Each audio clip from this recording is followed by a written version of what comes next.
Well, here we are again. You sitting there in your bathrobe, having a cup of coffee, maybe eating a cinnamon roll or a homemade omelet. And me standing here in this empty room, talking to a video camera. It's a little chilly, kind of like a mausoleum in here. But you know, I think what we're doing is the right thing to do. I feel far differently today and about our decision to suspend active in-person church services for a few weeks than I did back in March 2000. Gosh, that's a long time ago. Then there was fear. We were afraid. There was something going around the world. We had no idea what it was, how many people it was going to kill.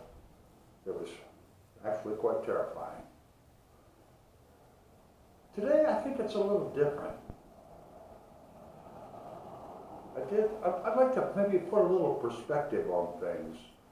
You know, like when we're having fires all around and it's smoky, we kind of hang out at the house for a while till the smoke clears.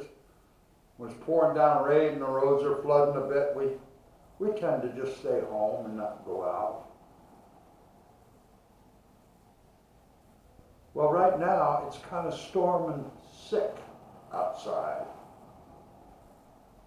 A lot of people are getting sick. Not dying so much. Kind of put it in perspective. I checked, and from the 1st to the 12th of January, that's the information that I got, in the state of California, 148 people passed away believed to have passed due to COVID. 148. The closest information I could get out of the State Highway Patrol was from the 1st of January to the 13th of January, approximately 416 people died on the California highways. We don't even hear about it. You can't even hardly find that information out. It's an acceptable loss. So using those numbers, you're 3 times more likely to die in a traffic accident on your way to Safeway than you are from COVID right now in California. But a lot of people are getting sick. So I think we're doing the right thing by staying home for a month, or however long it is. Maybe we'll get it all clear here in a couple weeks, 3 weeks, might be 6 weeks, who knows. We did it for 14, 15 months. We can certainly do it for a few weeks. But I think that maybe this is not a bad thing for us. Really been talking a lot about setting a new course for this year. And maybe before we can travel successfully down some uncharted paths, maybe we could take a few weeks here and just kind of hunker down at home, do a little contemplating, do a little meditating. And I'm going to suggest we have a little time of healing, a little forgiving, a little more open-minded awareness, a little more acceptance. You know, we Americans, we're a funny breed of cat, we are. I heard someone say, don't you dare start believing everything you think. But we, in our culture, and I think maybe worldwide, but especially here in this country, we have this belief that whatever we might believe or think is absolutely right. Based on what? We only hear or listen to things that seem to affirm our beliefs or our opinions. We haven't heard every viewpoint about any particular subject to draw what we might say an educated opinion. kind of live in our own little vacuums, in our own little worlds. And I don't know, just for instance, a third of the people on this planet eat with chopsticks. Another third eat with knives, forks, and spoons. And another third eat with their hands. Who's right? Who's wrong?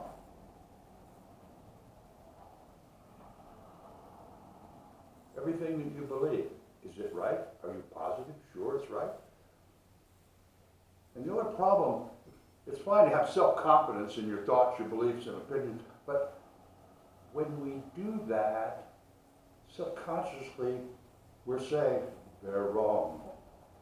And if they persist in their opinion against my right opinion, then they become an adversary. Us against them. And folks, this world has to put an end to us against them. We have to start holding hands and sticking together. For us to go forward, we're going to have to do a lot of forgiving. We're going to have to be able to sit down and listen to everyone's opinion. And then be honest about going forward with the best possible solution that the sum total of those opinions can come up with. And that goes on a national or a statewide or an international, that goes as far as your own family. We have so many complex relationships in our lives. You know, we've got all the discussions and politics and policies about economy, health care, equality, justice, education. And I think just having an opinion and saying I'm right and they're wrong, that never solved a thing, ever. We have to have a healing of the contempt and the angst. We have to be able to accept and realize that we are part of the human race. We are part of our society. And the future of our society and the human race depends upon how all of us interact and go forward together. If we stay divided, not going to make it. We're just not going to make it. I'm looking forward to this little month, personally, as a time to do some real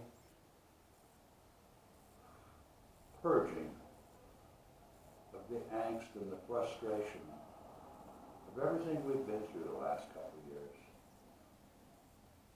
And see if we can't come together and have some new ideas for going forward differently than we've just gone. Same old, for many years right in a row.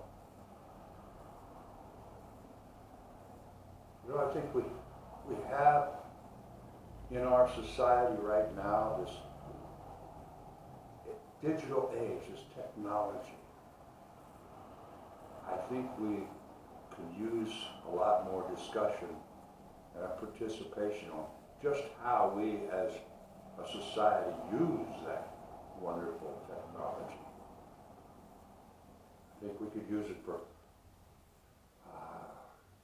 far greater good to humanity than pretty much huge profits it's used for now. And I think we've got such a legacy in this place we call Church of the Oaks. And it's our responsibility to get ready and prepare what we create for the next generations. So I think all of us can stay at home for a few weeks, have as limited physical contact as we can, try our best to stay healthy, not spread this thing, this COVID. But I look forward to when we come together again, that all of us are going to be in a lot better shape emotionally and spiritually, mentally and physically, to where we can come on like gangbusters. We've got so many opportunities right flat out in front of us. And when we can view those opportunities and discern how we can take those and address those without an underlayment of fear or anger, hatred or resentment or regret or guilt. We can go through a little forgiveness time right now, a little healing time. We're just going to have to stand back and fast, because we're going to be a true force of nature. And I'm looking forward to being that force, that energy, that momentum, that movement, that creative with all of you. So stay home, do a little meditating, think about what you love, and release what you don't. Let it go. Don't let it poison the future or taint the future. Take care.